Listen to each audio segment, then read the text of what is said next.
All right, Billy Dibb, my man. Thank you so much for taking time out of your day to jump on the podcast. As I just mentioned to you before, many people see you as the boxer and everything that you achieved in boxing and now coming out the other side of cancer. But for me, I know there's a lot more to you and you wear many hats and you've been through a lot of stuff. But where I want to start this conversation is, what is the earliest context that myself, that the listener needs to know about Billy Dibb to better understand the man that sits in front of us today? Billy Dibb is a very driven individual, one who likes to succeed, one who sets goals and one who smashes them down. That's Billy Dibb in a whole, you know what I mean? I'm a go-getter. I like to if I want something, I work my ass off to get it. That's how I've been my whole life. I leave no stone unturned. I work extremely hard and I just make it happen. Where do you feel that mindset came from? Was it your parents, your upbringing? Yeah, I would say it's definitely got something to do with the upbringing. You know what I mean? Obviously, not being able to have everything we wanted as young kids, you know, and then wanting, like, seeing my friends had certain things, and I was like, man, when I get older, I'm gonna have everything that I want. And I remember, the minute that I started succeeding in boxing, first thing I did was like buy a convertible BMW. I was like, because that's like, I want to show everyone that I've made it. You know, I mean, that's what I thought was, oh, you made it. You got a nice car. And I remember going back to a high school reunion and driving my BMW, and everyone was like, oh man, this guy's killing it, and that was sort of cool. But yeah, your mindset sort of changes as you get older, and you know, you start to evolve. And for me, it's like, ever since I was young, man, it's like I set goals and I was all about just getting there and doing everything in my power, because I was like, my success is my family's success. When I'm succeeding, they're succeeding. When I'm winning, they're winning. I mean, and I felt like that was the same thing for my community. Like, me winning was like uplifting the community. So I was like, oh yeah, I got this weight on my shoulders, but it's not weighing me down. It makes me feel good. Yeah. Can I get you just to scoot down this way a bit? Yeah, cool. That's good there, bro. Sorry. Your parents migrated here? Yeah. From where? It was Lebanon or? So yeah, my father came to Australia in the 70s. Yeah. And my mom came here in the 80s. They both migrated from Lebanon, but my mother's family is originally Palestinian. Yeah, okay. And they were basically forced out of Palestine in 1948 during the Nakba. And my mother's family, or her parents, fled to Lebanon to start a life in Lebanon. My mom was born 10 years later in Lebanon. Do you have a strong connection to the history and the culture of Lebanon? Because I'm actually Lebanese myself. Yeah. So my last name is Batar. But growing up in Australia, I never had that connection to the culture and the history. For you, do you have that strong connection? Very strong culture, man. I speak fluent Arabic. So, yeah, really? Yeah, so when we were kids growing up, that was like a part of the rules, that we're not allowed to speak English in the house, has to be Arabic. So for those who understand Arabic, my dad would say, "Go Arabi." Yeah, only allowed to speak Arabic in the house. So like, all right, you know what I mean? So growing up in the house, we'd speak English at home, at school, and when we come home, we speak Arabic. Because my mom and my dad didn't speak the best English. My dad speaks good English now. My mom speaks good English now, but growing up, they weren't very strong in English. So every time we wanted to be cheeky, we'd speak English between each other. Right? Still probably cop the back end. Yeah, no doubt. You know, the Lebanese way. That's it. And correct me if I'm wrong, you guys had like a little corner store or convenience store going That's correct, yeah. We grew up in a convenience store. Dad locked us in the convenience store, basically got us all working from a young age. He wanted to teach us, you know, the discipline of waking up early, opening up the store, closing up the store, you know, learning how to speak to people, how to communicate with other, you know, with the customers. So we learned communication from such a young age, how to deal with customers, you know, kindness, all this stuff. It's that immigrant mindset of just the hustle, really get in there and work hard. Do you feel like that gave you very much so an advantage in your career and your mindset, especially coming into boxing? Very much so. Very much so. Obviously, you know, we learned from a young age that nothing comes easy and we've got to work for it. And that was the same mindset that I took into my boxing career, that nothing's going to come easy and I'm going to have to grind at this thing every single day. With the grind though, with everything that you achieved in your boxing career, do you feel like you're ever present to actually enjoy what was happening and the journey that you on? Not quite, man. Not quite. Because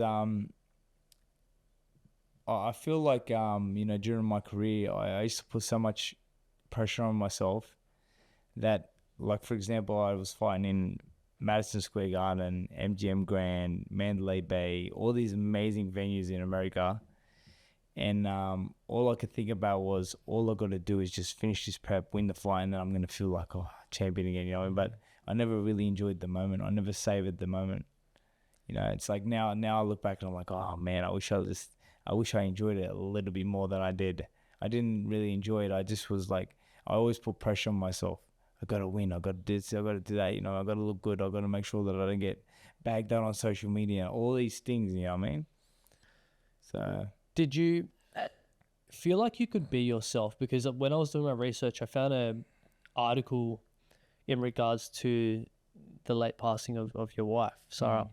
And the quote was, you were having a conversation right before she passed away.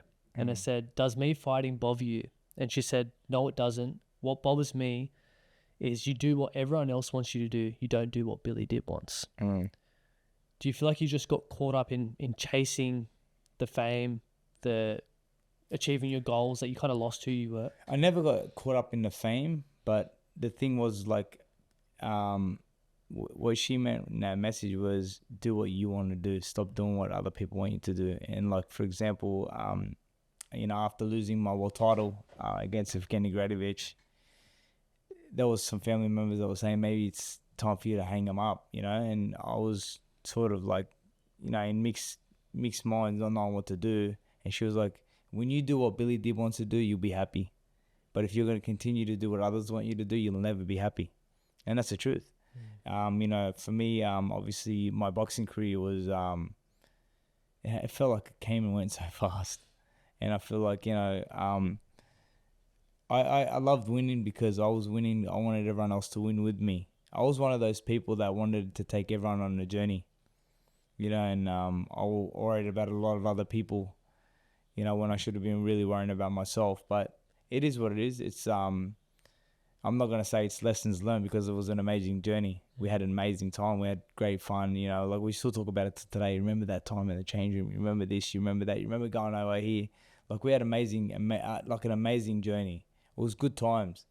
And, obviously, I made a little bit of money and, won some really good fights and traveled the world. And my brothers often tell me this, like, man, if it wasn't for you, we would have seen nothing from the world. You took us around the world. So it's like, that's a major buzz for me. Yeah, and it all comes down to the story that you want to tell. Like, when you're on your deathbed, and you probably thought over the last couple of years that you were going to be on your deathbed with going through cancer, and you reflect on your life, and it's like, what story do I want to tell? And you definitely created a story for yourself. You could have gone down what society tells you to do, just get a 9-to-5 job, work, and then retire. Yet you went out there and you pursued boxing, you pursued your passions, you went all around the world and took your family and your friends with you as well, and gave them experiences. You created this story that when you look back, it's like, fuck, this is amazing. Yeah. Man, I always imagined my life. It's strange the way I always imagined it, but I always imagined that my life was a story being told. I really believed that my story was a story being told. That's how I looked at it. I always imagined like a professor standing in the front of a major classroom, in a university, and speaking to a bunch of students about the life of Billy Dibb and how it all panned out. I just always felt like my life was a story being told. And all of the things that have happened to me, it just adds on to the story, so many things that I've faced in my life, the adversities, the good, the bad, the ugly. It's all a part of the journey of who Billy Dibb is today. And it shaped me and molded me into the person that I am today. And, obviously there's times that we get bitter at certain things, but I think that the greatest thing that cancer taught me was time is not promised. That was the greatest thing that cancer taught me, is that time is not promised. Because as a young boy growing up, And, you know, even in my teens and stuff, people would say to me, hey, look, man, time is money. Time is money. Well, if time is money, how much does it cost for me to buy 10 minutes of your time? How much does it cost for me to buy 10 hours of your time? There's no price tag. So time is not money. Time is invaluable because time is something you can't buy back. Like you and I sitting here now. Let's just say we sit for an hour. That's an hour you'll never get back in your life. It's gone forever. It's in the history books. So time is invaluable. Time needs to be well spent on people who you adore, people you care about, people you love. And that's what cancer taught me. Cancer taught me that only spend your time with people that you value, because time is a very valuable asset. Definitely. And in regards to time and your boxing career and then cancer, do you feel like cancer came at a time where you needed to actually reflect on your life because you weren't being present, and it kind of forced you into that period of your life where you're like, hey, I actually got to reflect now. I got to be present, and I got to maybe reevaluate the direction that I'm going in life? Yeah, look, I think I was maybe chasing the wrong things at the point when I was diagnosed with cancer. What were you chasing? Still trying to chase my boxing career, you know what I mean? Still trying to resurrect something that probably wasn't there anymore. Was it the wins, or was it, you said you didn't get caught up in the fame, but was it like the money? And No, obviously it was the money and stuff. Yeah. Obviously money's always good. Yeah. But you know, like beating Jacob NG put me in a position where I was ranked number 7 in the world and on the verge of another major opportunity. Whether or not I could have capitalized on that opportunity will yet to be ever seen, because you know, we all saw what happened, what developed. But what I can say is that we were in the works of making a big fight happen, and then I was diagnosed with cancer.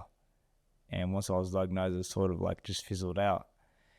And I remember when I was diagnosed with cancer, I remember being in a room, and I remember my mum was in the room with me because it was just her and I when I found out that I had cancer. And then I asked her to leave the room because I needed to sit down and reflect on a few things, like where has time gone? Where have I been spending the last 36 or 37 years of my life? Where have I been spending them? What have I been wasting my time on? And I was like, man, I haven't got much time left. Doctor says I'm going to be dead in 6 months. I need to cram as much as I can into 6 months to be there with my son, my wife. I needed to care about those who were important. And the thing was, is that chasing this boxing thing was taken away from me being there for my family, for my son. I wasn't present because I was always chasing this thing, you know, messaging and calling and just chasing something that's not there. You know what I mean? And youth is something we'll never get back. And that's why probably my message to those who are young today is really chase your dreams while you can, while you're young, because time is something that moves by really quick. And before you know it, you're 20. Before you know it, you're 30. Before you know it, you're 40. In your career of whatever choice you're chasing is over. Unless, of course, you're playing golf or something like that. Because as a golfer, you can play into your 60s if you want. You know what I mean? As long as you're competitive. But you know, in combat sports, you got a short period or a short window to basically succeed. And you know, I succeeded. I achieved the goals that I set out. I would have loved to win more world titles. I didn't, but that's written by God. Everything that happens to you, whether it's good or bad, is only written by God. You can apply yourself, but if it's written for you to get it, you'll get it. And if it's not, then you won't, no matter what you do. And that's something that I'm very accepting of. But what I can tell you is that I did have a goal, and my goal was to become a world champion, and God gave me that twice over. So, job well done, job achieved. Were you very accepting of, you know, you said God writes your path and your journey for you. When you were first diagnosed, were you accepting of that? I was not bitter. I was not angry, but I was upset. I will say that I was upset because all I could think about was, oh no, my son, who is not even 3 years old yet, is a month away from being 3. He's gonna grow up without a dad. I was like, man, my son's gonna grow up without a dad. Like, what are the chances of beating cancer? Like, they're very slim, because I know a lot of people who have been diagnosed with cancer and don't make it. So it's a very, very slim chance that you're going to make it. And for me, it was like, man,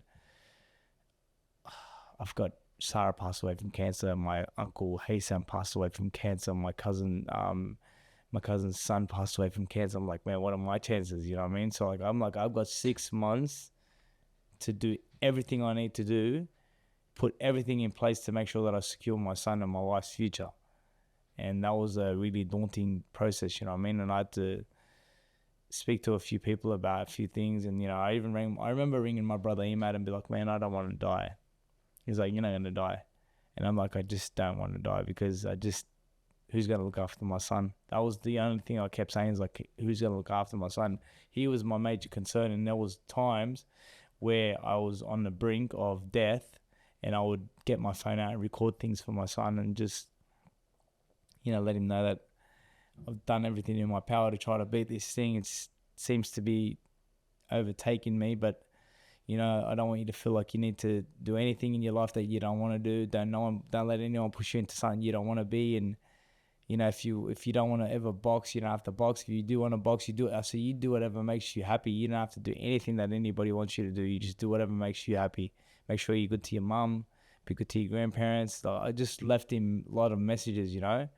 And I think the greatest thing that I was able to do when I was given that remission was go up and delete them videos, because it's something I never wanted to see, you know what I mean? But obviously if I passed away, I told my wife what they were and where I'd archived them, and I basically said to her, you just drip feed him these over the course of his life.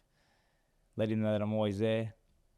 It was tough, man. It was very, very tough to have to think that I'm going to leave my son. That's all it was. And the truth is that, you know, leaving him and Barry behind, I felt like they needed me, you know, especially my wife. Like, what was she going to do? Where was she going to go? She's got a young boy, and, you know, what's she going to go start a new life? It's like so much to deal with. There's too much trauma for her to go through, and I didn't want her to go through that, you know. Even though sometimes people can die like instantly. You know, you could be in a car accident and you're gone instantly. You know, you could go to the beach and you drown and you're gone. And you know, these things happen. But to be given time to put everything in place was the greatest thing that God gave me. He gave me a little bit of time to be able to put everything in place, and then with a little bit, you know, with God's grace, I'm still here today to tell the story, you know, because it was a rough journey. Man, we are blessed to have you today. And yeah, no, it's great, man. I couldn't imagine, you know, myself being a father, being in that position of recording videos, basically saying goodbye and whatever you said in those videos, so that your son could see them in the future if you were to pass on. I couldn't imagine what that would be like. I was on Instagram last night and a video popped up of this man. He was 45 with terminal cancer. And his last days and weeks were just spent with loved ones. And, you know, what really got me emotional was, you know, his daughter spending the last days together. And I just like, this is the reality for so many people. Yeah. And I couldn't imagine that happening to myself. And for you, I'm sure they were your driving force to keep pushing on. No doubt about it. And the thing is that you know, it made me realize what was important in my life. Cancer was like a wake-up call. I was like, listen, this was important. That's what's important. That's not important. You know what I mean? Like, because when somebody says to you, you've got this much time, all of a sudden, everything that you thought was important is no longer important. And everything that you thought was, it's okay, they're there, is all of a sudden becomes super important. And that was the thing. Like I said to you, like I learned a lot of lessons, and I think I'm a better man because of cancer. I think I'm a better man, and I feel like I have a major responsibility upon myself now to do the best that I can to help anybody who's going through cancer, and to be there for them, and to be a shoulder to lean on. Whether it's for advice or whatever it is they need, because that's what I've been doing now. I feel like God's given me time to be able to help other people. Yeah, it's bigger than a world title, man. No doubt. But in a way, the process could have been very much similar, as in like a fight camp. You said you got 6 months to kind of live, and it's like, all right, cool, I got 6 months to beat this shit. Yeah. So you got to prepare, you got to dial in what's important, what's not, and just go all in on beating cancer, which was very much similar to a white world title. Well, the thing is, man, is like you could do everything on your part, and then it's like it's just it's a hit and a run. You know what I mean? Or it could be a hit and a miss with the chemotherapy. You know what I mean? Sometimes it works for people, sometimes it doesn't. You know what I mean? You know, sometimes you end up with cancer in your spinal cord, in your bone marrow, and then that's pretty much like you're toast. You know what I mean? Like you end up like that, you probably end up being toast. That's how it is, you know. And that was what was being told to me. And obviously, you know, it's like a lot of prayer and all that stuff. And then by the time I got to the point where I was going to be told whether I had cancer or not, I was basically at the point of saying that, you know what, if I still do have cancer, then I'm not doing any more chemotherapy. I'm just going to live the rest of my life with my family until I pass away. Just savor every moment and just try to make the best memories of my son and my wife before I leave. That was basically the mindset that I had, because I was like, you know what, God's cleansed me now. And if I'm going to go meet God, I'm cleansed. I'm in a clean state, and I don't have any more enemies. I've made up with everybody. I've reached out to anyone who I had a problem with, asked them to forgive me, and I forgive them if they've wronged me. It's all good, and let's just wipe the slate clean. How important was it for you to let go of any anger or resentment towards anyone? It was very important, because I felt like that was what made me sick. I felt like that's what was weighing me down. The fact that I was allowing people to live in my mind rent free was only affecting me, not them. You know, and that was evident by me getting a diagnosis of cancer. So, you know, it's really, really important that people understand that if I give you this glass of water and you fill this glass of water and I hold it like this for 5 minutes, it's okay. 10 minutes, still okay. An hour starts to get a bit heavy. 10 hours, my all of a sudden now my arm's numb. You know, and that's like when you're letting people live in your mind rent free, it's like weighing you down. It's just weighing you right down. And in the end, there's got to be some sort of an effect to take. I mean, it's going to take some sort of an effect on you. And for me, I feel like, you know, Sarah's death, you know, all of the things that I was dealing with, you know, personally, and that was the eventual diagnosis of cancer for me, because I've never smoked, never drank, never taken a drug until the point of being diagnosed with cancer. That's why it's so important, especially for men, to have these conversations, to open up and to speak about feelings and emotions, because a lot of the times we do bottle it up and we go down the path of drugs, alcohol, but even worse, because we are bottling it up, it's going to show up physically. In your case, it was cancer. Well, I actually, talking about that, I've actually written a book called Boys Do Cry. Mm-hmm. And it's about empowering young boys to actually shed tears, because shedding tears is a very, very important thing. It's a very good endorphin. It's a good release, and it saves you from doing silly things. You know what I mean? Like being able to express yourself as a young boy and not being told that don't cry like a little girl, stop crying like a little girl. You know, it's a lot of the things that you hear parents saying to their young boys.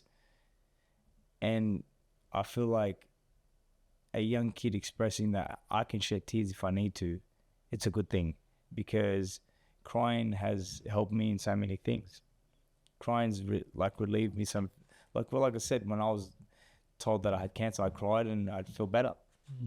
I'm like, all right, it's okay. I've got cancer. It's good. It's all good. This is part of God's plan. It's okay. You know what I mean? God's not doing this to hurt me. He's doing this to, you know, to cleanse me or to test me, and, you know, let's see if I'm going to pass. And that's the thing. It's like, you know, crying is such a good thing. And I do, like, you know, I encourage parents to let their kids express their emotion. You know, I was like, my son cries now. I say to him, Dad, it's okay. You can cry, but let's talk about what's going on. Like, let them express their emotion and then we'll work it out.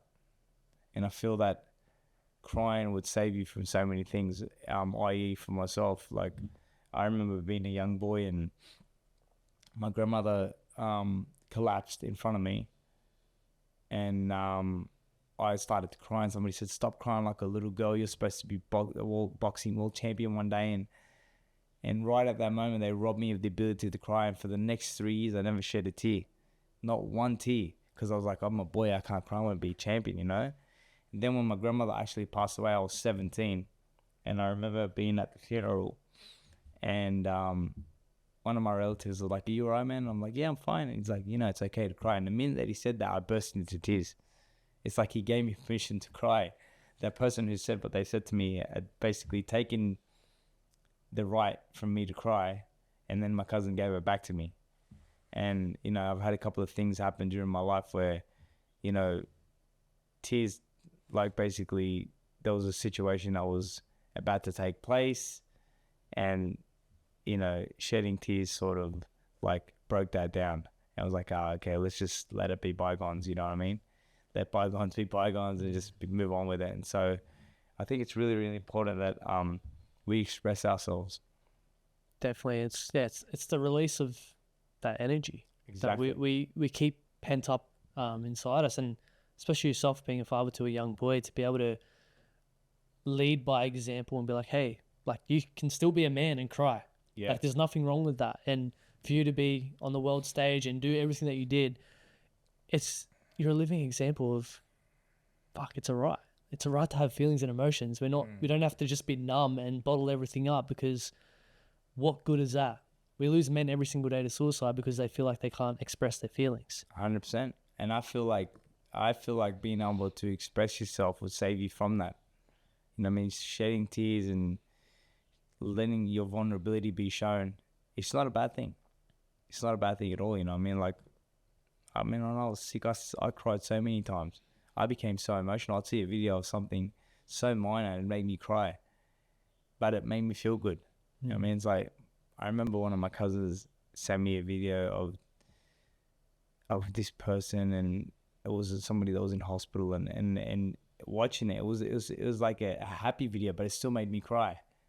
You know what I mean? Because I was yearning for that same happiness, to be able to say that, I'm cancer free and I can live my life now. You know what I mean? It's like, and like, the thing is, even though I'm cancer free now and I'm in remission, there's always a chance that things could happen again. There's no doubt about that. And I'm a realist, and I understand that and I accept that, but I live my life to the fullest now and just spend my time with the people who I adore the most. And you mentioned when you were diagnosed with cancer, you had to reevaluate your life and what's actually important and what's not important. What's important to you right now, Billy Dibb? What's important to me right now is my family, my son, my wife, spending as much time with them as I can, doing as much as I can to help them, and basically just inspiring the world through my journey.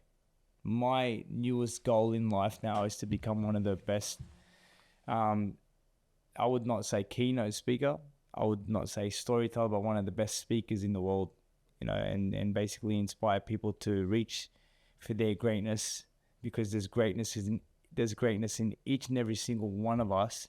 It's just whether you're willing to tap into it. Are you willing to tap into your greatness?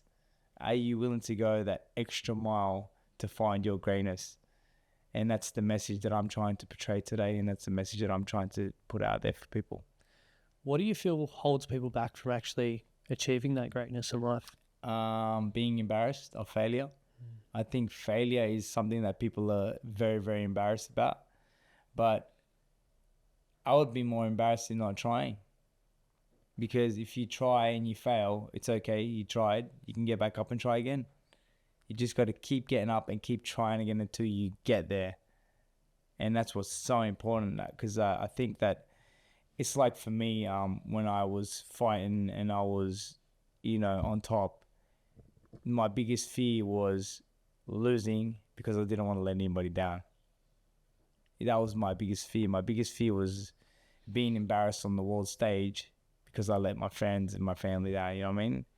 But truth be told, when I lost to Evgeny Gradovich for the IBF world title, the message that I received from people was like, man, you are an absolute warrior. What an absolute warrior. What a legend. What a performance. What a heart you showed. Like it was all positivity, no negativity at all. It's not like somebody said, "Oh, sucked in, you lost your world title." Nobody said that at all. Everyone just talked about the heart that I showed, and you know the humility that I showed in defeat as well. Like it is what it is, man. Everything's written for you in life, and I had my run, he had his run, that next person will have his run, and that's how life is. It's just a cycle of people having their run. Yeah, We all have a run at it, 100%. We create this narrative in our head of, I guess, we're fearful of what everyone's going to think of us. And you just said you probably had the fears of, oh, people are going to think, oh, like, fuck, who cares, Billy Dibb, like, suck shit, all that kind of stuff. Yeah. But in reality was, people gave you a lot of love. Yeah. And I was having this conversation the other day around fear, and a lot of people say their fear is failure, but is it actually failure, or is it the fear of judgment because No, it's fear of embarrassment. It's not fear of failure. Yeah. Believe me when I tell you, it's fear of embarrassment. And you know what? Me getting cancer showed me what the world thinks of me, because everybody was praying for me. Man, I was in Uzbekistan last year at the WBC convention, and I seen people who were Uzbeks, and they were like, "I was praying for you." And I was like, "How do you even know me? How do you know me?" And they seen me on videos on One Path Network, and like One Path Network's got a major following, and their videos get millions of views, and so obviously my video was viewed by millions of people, and you don't realize how many people were actually praying for you, and like so many people prayed for me. No one ever said, "Sucked in, you got cancer." People were like, "I'm so sorry that you're going through this. We love you. We care for you. We're praying for you." I see people in the street like, "Man, I prayed for you. I didn't really know you, but I prayed for you so much," because I was like, I seen the videos of you and your son, and I was like, "Thank you, man. It means the world to me." So for me, maybe I'm here because somebody's prayer reached God. Maybe my prayers didn't reach God. Maybe the prayer of my mother reached God. Maybe the prayer of my neighbor or the stranger in the street reached God, saying, "God, Billy Dibb he's been a good person. He's looked after people. He's cared for people. Can you look after him, God? Just give him another chance." Maybe that was the difference in me being here today. You are a strong man of faith, the Muslim faith. And I guess in most religions, there's more to ourselves. Like, we don't get so caught up in our ego because there's more to the world. There's God out there. But did you get or experience a level of imposter syndrome throughout your career and throughout your life of, hey, like, who am I? No. I always knew who I was, what I stood for, what I wanted. What's more important, what I wanted, and how bad I was willing to train, and like how bad do you want it? How bad do you want it?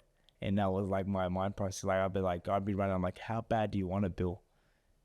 I'd be in the gym and I'm like, oh man, I got nothing left. How bad do you want it, Bill? I'd say these things to myself, I'm like, and the truth is that people have asked me the question, what does it take to be an elite athlete? What does it take to be an elite athlete? And I've got a very, very simple answer to that. You have to be willing to go to a place that the opposition is not willing to go to. You have to be willing to go to a place the opposition is not willing to go to. And sometimes that place is a place of death. Mentally, you got to take your body to the point where you're going to break something within you to get to the point of that victory. And that's what it takes. I know because I've been there. When I fought Zolani Morali, I went to the breaking point. And then when I left the ring, I was shaking.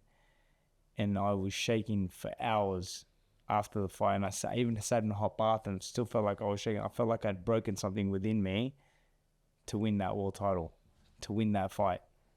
And that was like, that's the story I tell. I tell people that I've been to a place of death. And the craziest thing is that the mechanics of the human body, it'll allow you to go to certain places. And then we have that point where the body's like, no, this is the breaking point. And if you go past the breaking point, you're going to hurt yourself. You know, like there's a defense mechanism in the body that says, okay, we can't go past this point. It was like when you're running. If you're running at 100 miles per hour and you've ran for 10 minutes and then you're like, I can't do it anymore. You feel like you're going to die. That's the defense mechanism in the body that kicks in and says, hey, you need to stop because you're on the borderline right now of having a heart attack.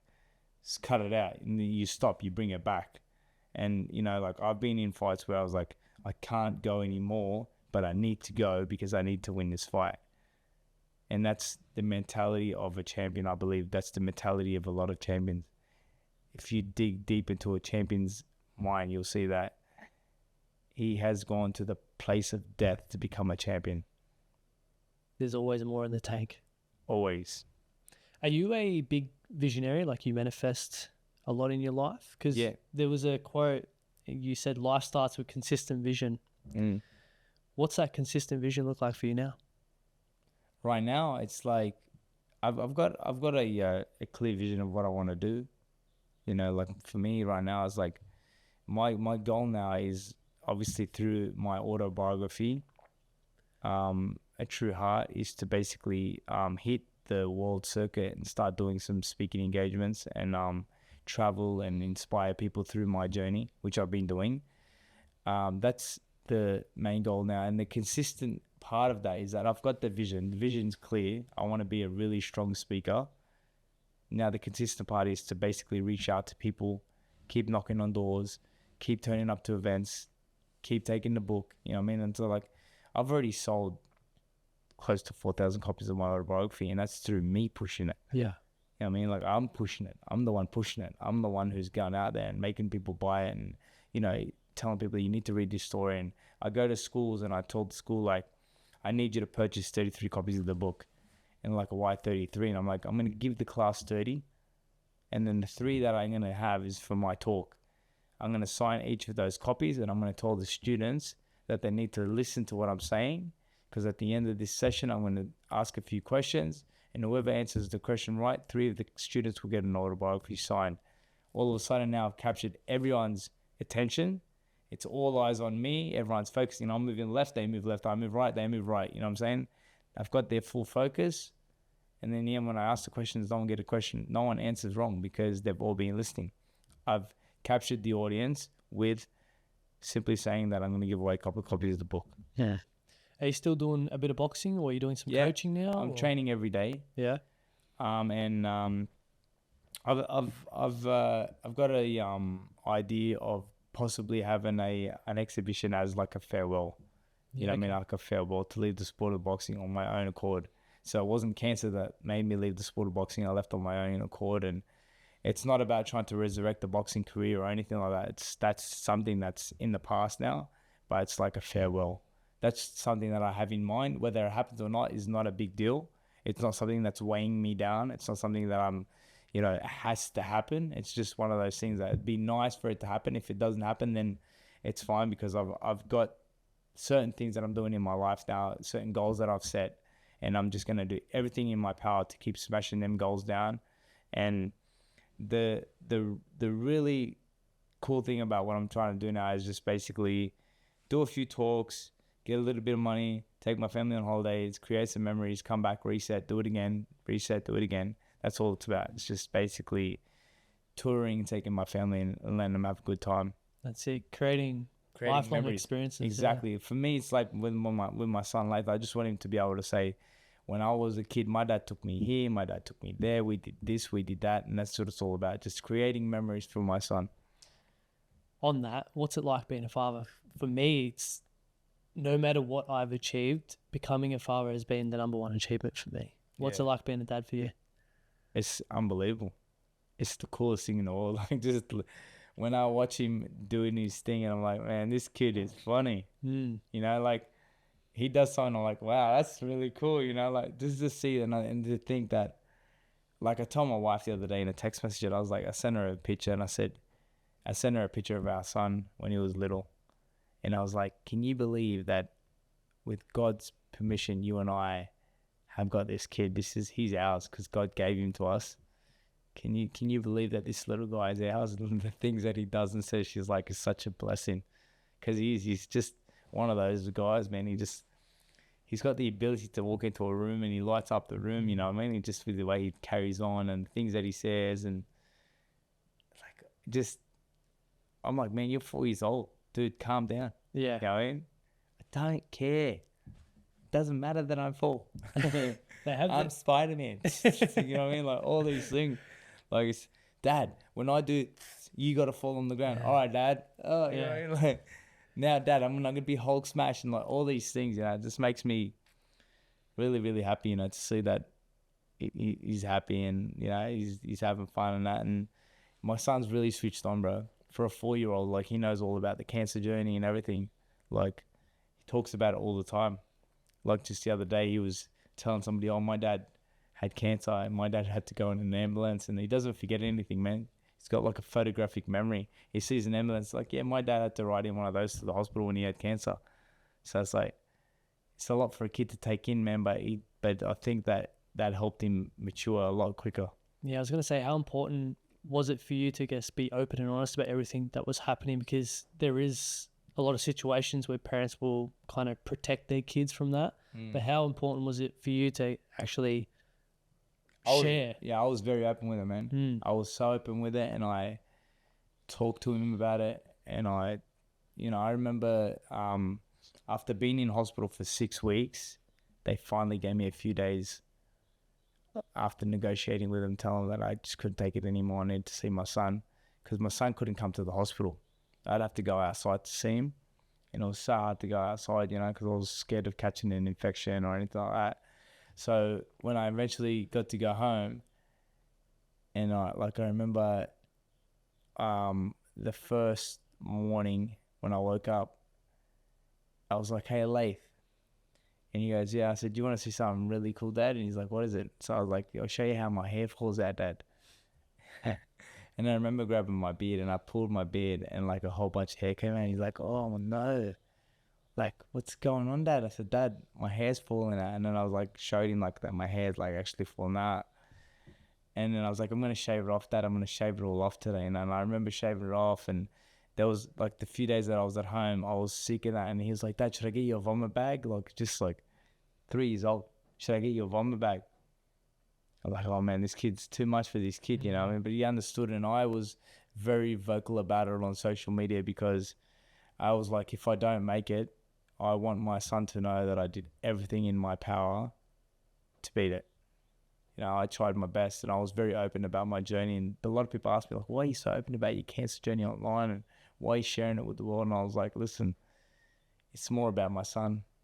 It's more about, you know, this will remain in the archive, and it will remain online for the years to come. And my son can be like, my dad did his absolute best to beat cancer. He did everything in his power to beat cancer.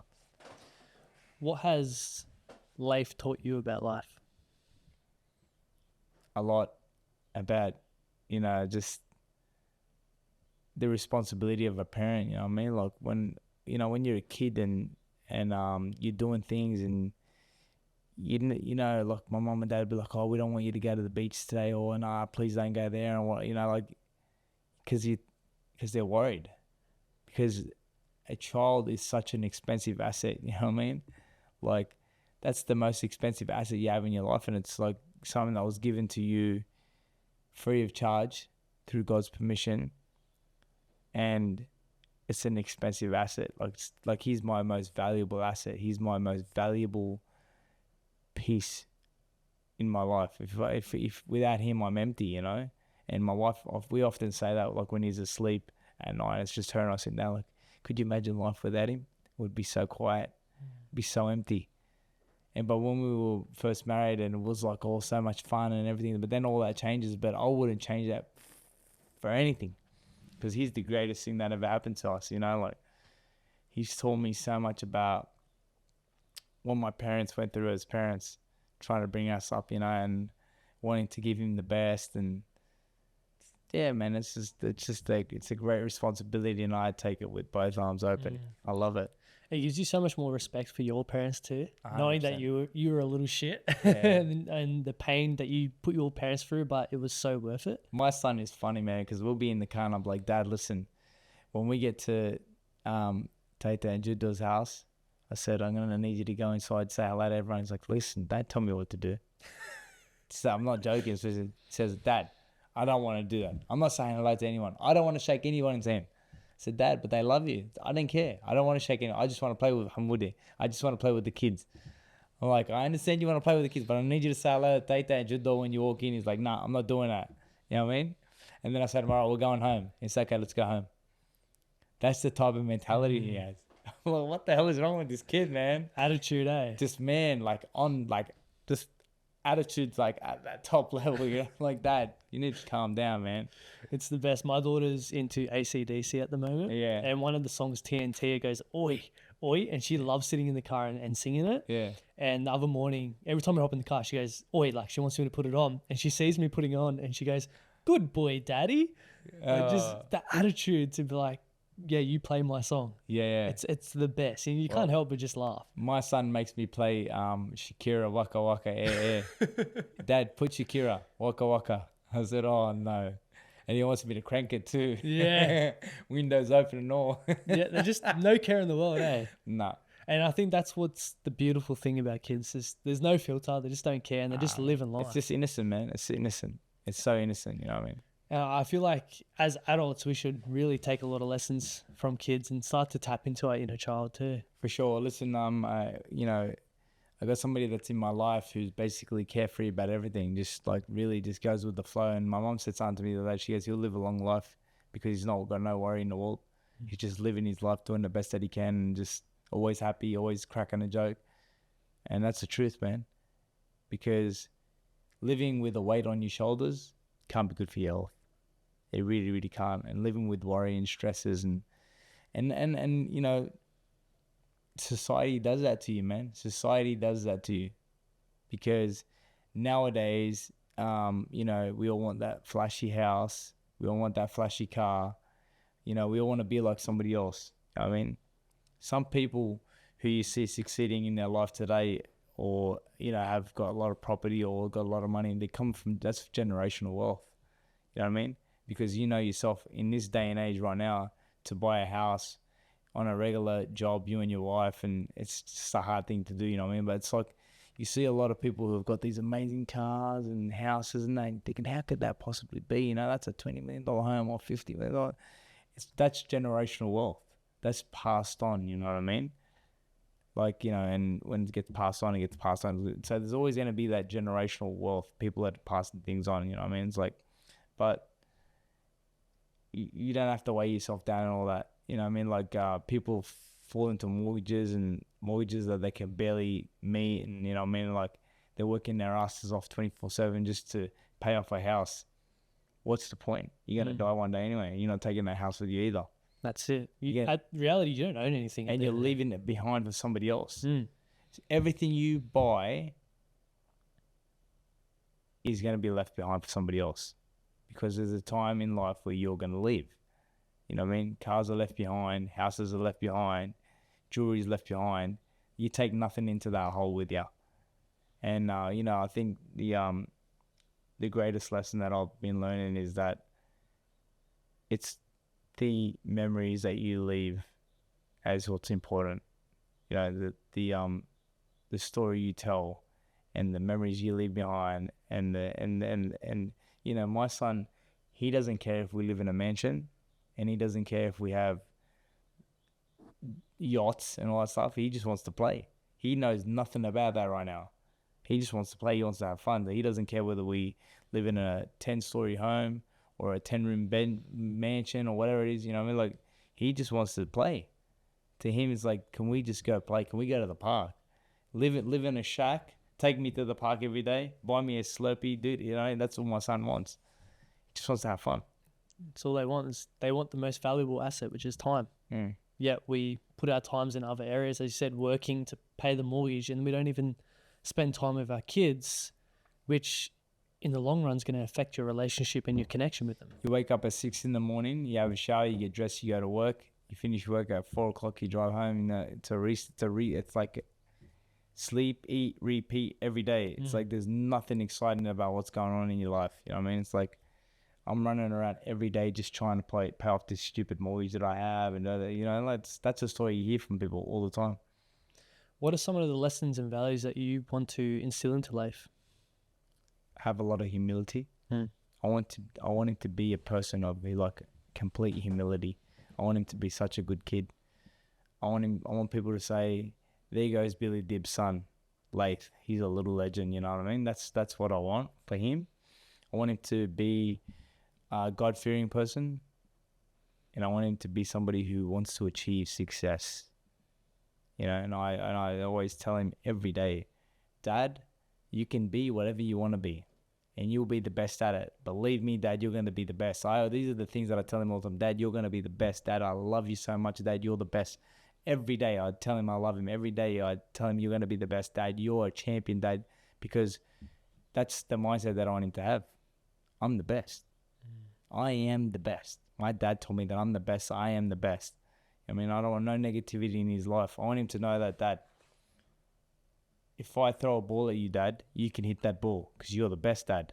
Guess what happens when I throw the ball to him? He smashes it because he knows that I've got that confidence in him.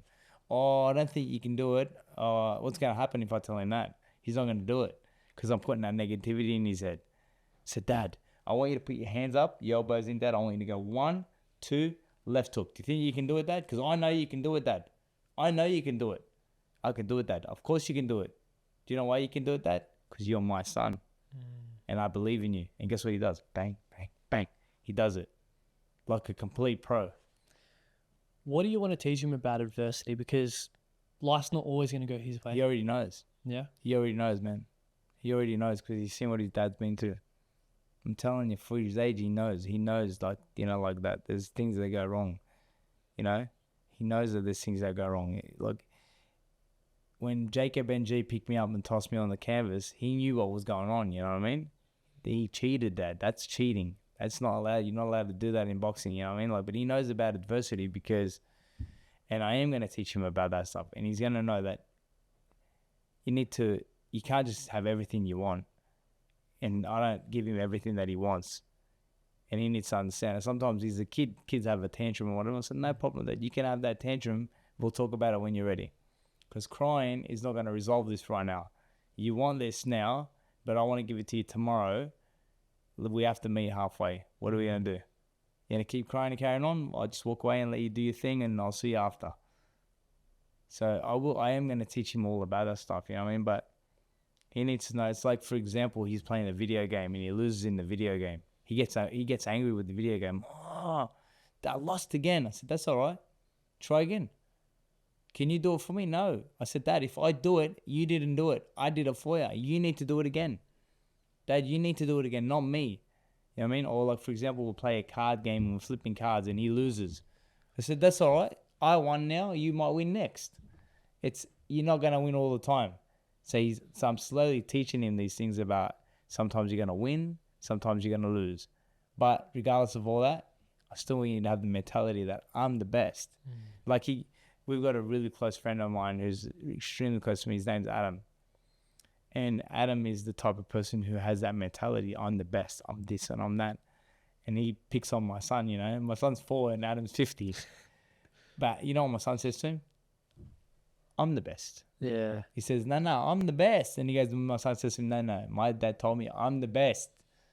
I am the best. I'm the best. I could smash you, you know what I mean?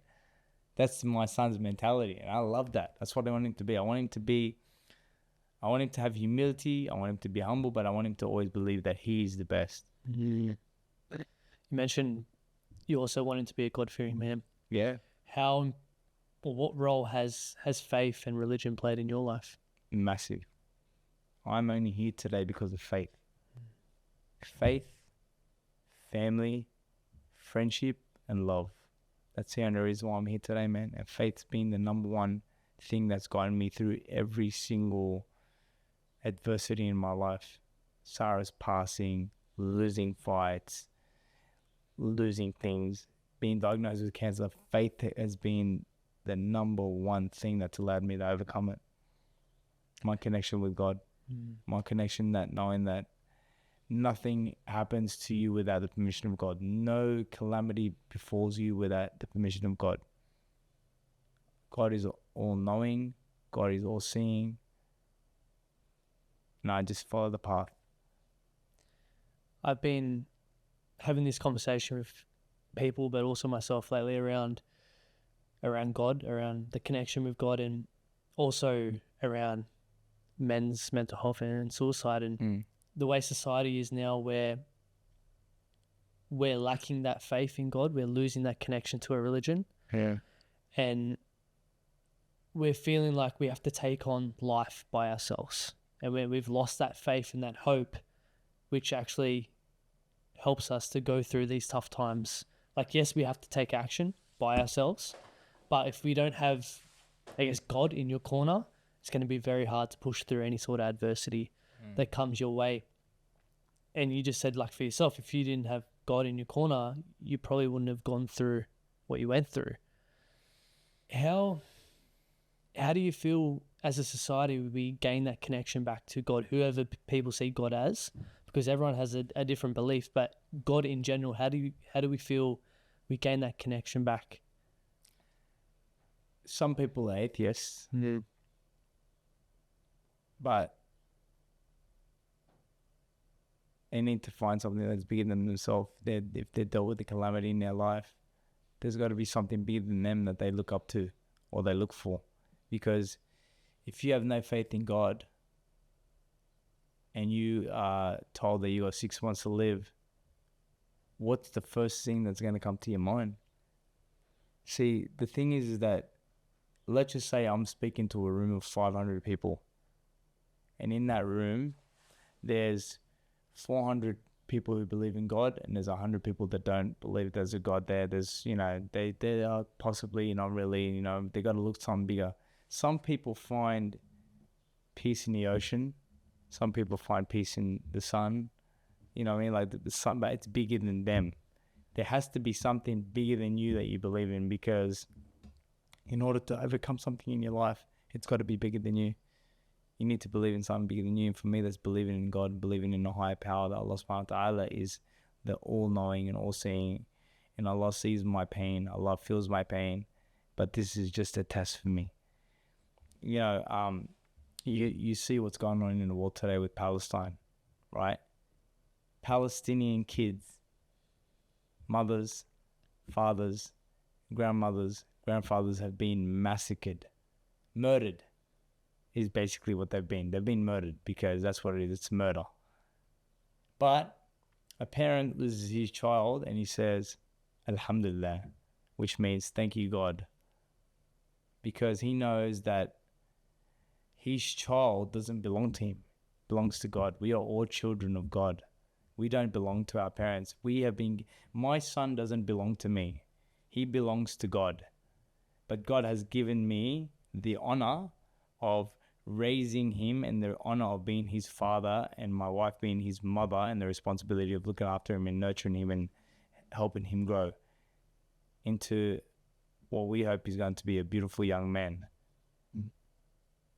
If God was to take him, that's God's will, because we can only say Alhamdulillah, and that's the strength of these Palestinian people, and the resilience of them is they say Alhamdulillah for the calamity that's before us. And it is now a responsibility upon us as a people to help where we can, because we are all tested with everything that we have. Like, even if you're a super wealthy person but you're stingy, that's your test, because God tests you with your wealth. If you're a super wealthy person, are you going to help people who are in need or no? Because surely you can't spend all of that money. Even if you had lived your life 10 times over, you can't spend all of that money. Are you going to help people who are in need? Are you going to feed somebody who's homeless? Are you going to clothe somebody that's homeless? Are you going to shelter somebody that's homeless? And that's what's important. This is our test. What's happening in Palestine is a test for we call it the Ummah, which is the human body. The Ummah this is our test. Are we going to help feed the poor? Are we going to help clothe the poor? Are we going to help shelter the poor? That's our test. Yes, they've lost their homes, they've lost their families, they've lost their loved ones, and now it's a responsibility upon us to help them where we can. What impacts can we as a society have back here in Australia with what's happening over there? All you got to do is be human. All you got to do is be human, because let me tell you something, if this was happening in any other country besides Palestine, there would be a major uproar. There's children being killed here, kids being massacred, torn up to shreds from bombs because the so-called Hamas or whoever they are. Please don't tell me that. Don't tell me that. And if you're ignorant enough to believe that, I'll say it again. If you're ignorant enough to believe that, then you're so blind, because this is just a cleansing. This is just a generational cleansing. It's an ethnic cleansing. It's basically clearing them out to take the land. That's what it's all about. This is based on a land grab. You know what I mean? That's all it is. And slowly, people are starting to wake up to it. And if it wasn't for social media today and the way this has been happening for years now. This is not something new. This is like 70 something years in the making. And it's social media that's allowing people to see it clearly today. But it's also shutting down a lot of free speech too. You said you got shadow banned or something for what you're saying? Yeah, you get shadow banned, you know what I mean? But that's all right. It's still a responsibility upon you to speak. I mean, obviously, like I said, we're our own news media outlets today. Yeah. We are our own news media outlets today. Something happens in the street, car rolls over, somebody gets the phone out, puts it on social media, that's all of a sudden it's on social media. That's in news. It's a news outlet, right?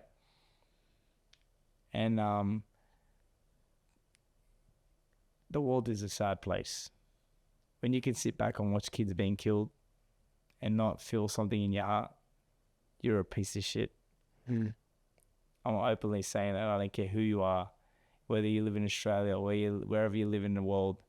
I'm openly telling you that if you can watch kids being killed and have you're desensitized to it, then you're a piece of shit.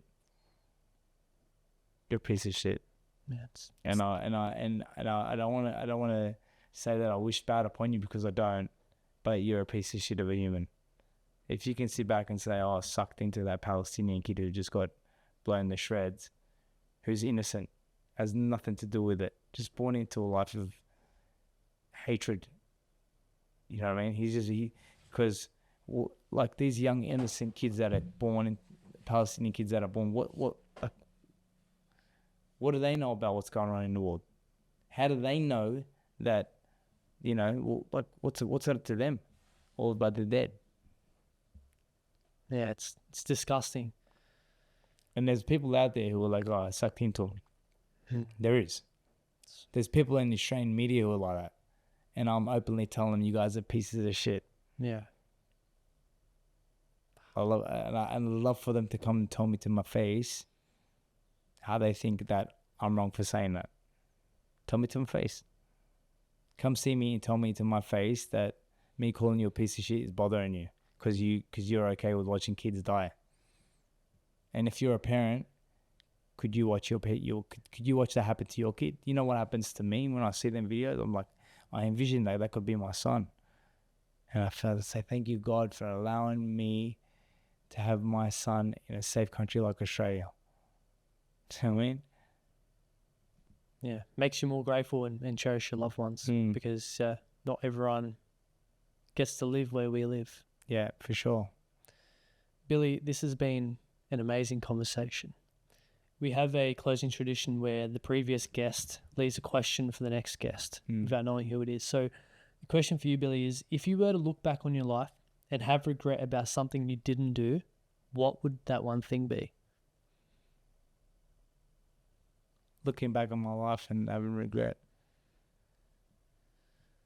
I try not to live with any regret, the truth is. Because as I said to you, I have a strong faith and a belief that nothing in your life happens without God's permission. So I try not to live with regret, but I would, if I could rewrite the history books, I would maybe change a few things that I did in the course of my boxing career. Maybe I wouldn't have taken this fight, or maybe I would have did this, or that's about it. But truth is that God has allowed me to live out my dreams. When I was 12 years of age, I dreamed of being a world champion. God gave me 2 world titles. So really, I achieved what it is that I set out to achieve. I'm grateful for everything that God's given me, and I feel like now it's my responsibility to give back and help people where I can. Billy, thank you so much. I'm excited to follow the journey and everything that you're doing. Thank you, man. I appreciate that.